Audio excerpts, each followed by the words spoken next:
Hello साथीहरु, welcome my new ब्लगको साथमा तपाईहरु स्वागत छ। आज हाम्रो यात्रा रहेको छ दुबई। ओहो होइन गोवा। ओहो होइन, यो कुन ठाउँ हो त भन्ने तपाईहरुको मनमा लागेको होला। यो ठाउँ हो जू, जहाँ यो ठाउँ पर्छ सान्ता क्रुजको बीचों बीच पर्छ। अगर तपाईहरु आउनुहुन्छ दादरबाट सन्ताक्रुजबाट अटो आउँछ, जहाँ अटोले तपाईले एकजनाको सिट चाहिँ 30 रुपैयाँ लाग्छ। तपाईले जूको बाहिर छोडिदिन्छ। अब हामी आएर एकदम गयो, एकदम रमाइलो ठाउँ छ। यहाँ स्विमिङ पनि गर्न सक्नुहुन्छ, स्विमिङ बोट पनि छ। अगर तपाईले स्विमिङ बोट गर्न चाहनुहुन्छ, यहाँ फोटोसुट गर्न सक्नुहुन्छ, भिडियो र आफ्नो टिकटक बनाउनुहुन्छ। किनकि हामीले सबै चिज टिकटक, भिडियो सुट, फोटो सब गरेर आएका छौँ। किनकि तपाईहरु आउन चाहनुहुन्छ भने यहाँ आएर एकदम गएर जानु होला। एकदम रमाइलो ठाउँ छ। आफ्नो फ्यामिली साथीहरुसँग आएर जानु होला। एकदम रमाइलो ठाउँ छ, रमाइलो गरेर जानु होला। एकदम रमाइलो छ।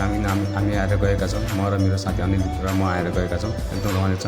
अगर यस्तै भिडियो हेर्न चाहनुहुन्छ, अगर तपाईहरु नयाँ हुनुहुन्छ भने यस्तै अरू ठाउँको नयाँ ठाउँको भिडियो हेर्न चाहनुहुन्छ, लोकेसन पत्ता लगाउनुहुन्छ, हामीलाई अगर हाम्रो च्यानलमा नयाँ हुनुहुन्छ भने हाम्रो नयाँ च्यानललाई फलो गरेर साथ सपोर्ट गरेर दिनु। अब कस्तो लाग्छ हामीलाई यो